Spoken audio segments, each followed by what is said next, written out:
What's going on, guys? Kaiga here. We have another account doctor going over Ronnie, which is a dragon fighter priest doing group PvP like top league. Let's get into it.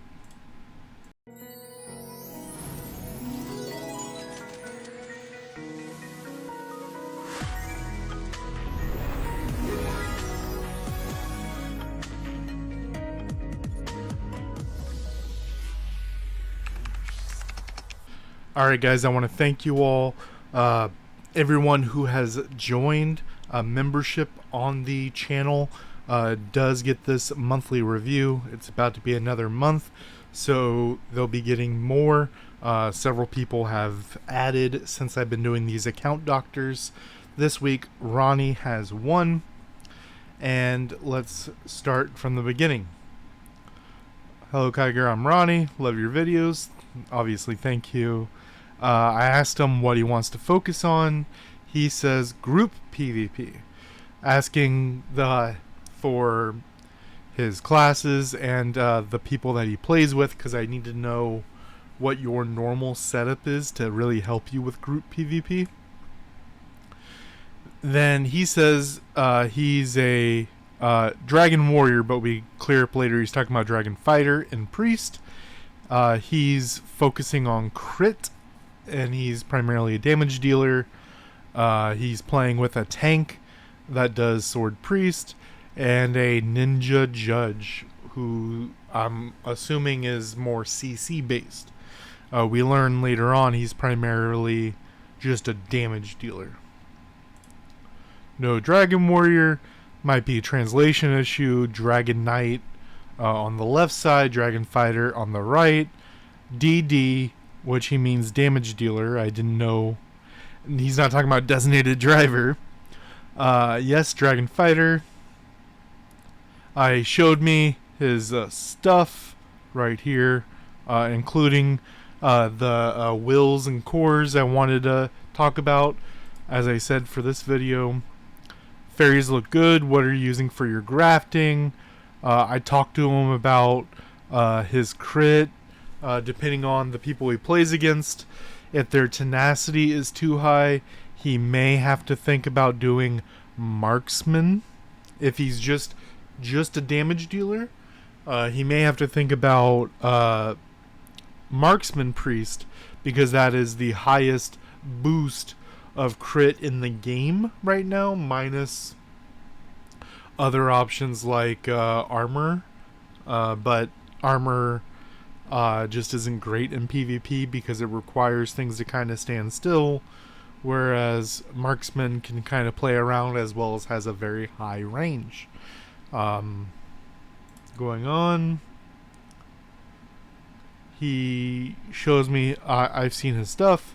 I tell him slaughter is great, fierce attack is fine.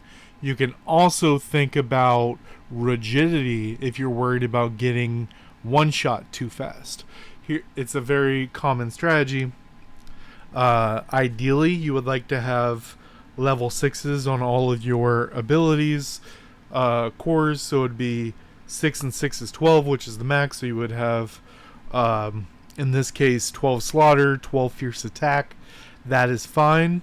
What a lot of people end up doing for a very long time is doing a 3-1 strategy.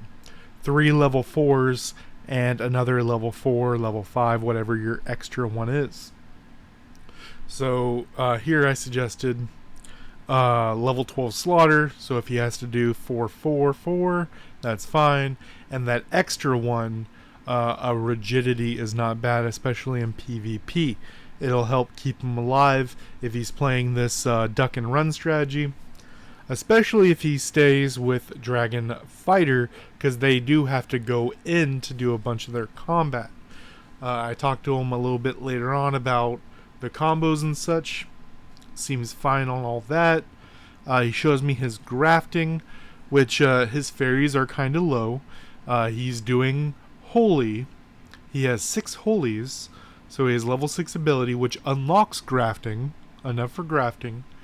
And then his 2 grafted ones are Camellia and Candok, which are Rainbow 1. So he's missing out on some stats even with that. And remember, because they themselves are not holy, he only gets 25% of the stats. But he's still working pretty well with what he's got. Totems and fate cards, check the other account doctors.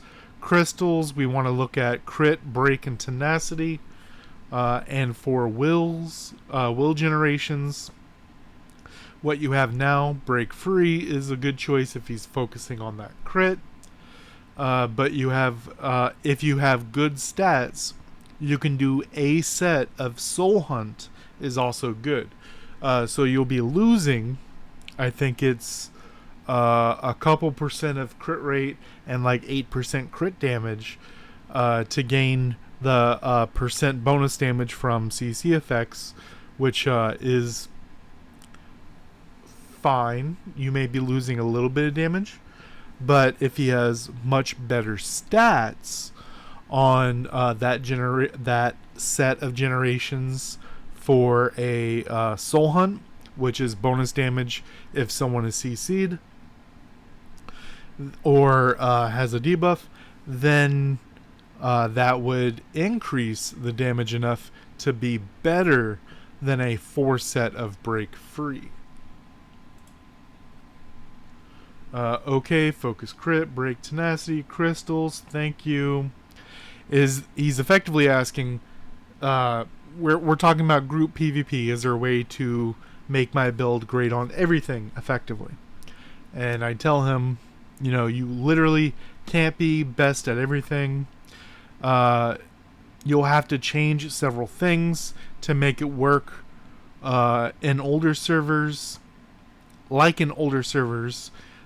some people have 2 sets of gear and IO, one for PvP, one for PvE. You'll have to move things around. And you're building certain stats for PvP specifically. They don't really translate to PvE. Same with some skills you would want for PvP specifically, but don't really translate to PvE. Or there's a skill that's really good in PvE. For example, because he's doing Dragon Fighter, Draconic Roar is very good in PvP. Does AoE, gives you a shield, gives you a dodge ability. Very, very good in PvP. Does almost nothing in PvE. You do get the shield, you do a little bit of damage, you are able to reposition, that's fine, but you would much rather have the Draconic Bloodlust, the circle around you, that does periodic damage over time. It's going to be much higher damage, which is primarily what you're looking for in PvE. Let me know what you guys think down below. Till next time, guys.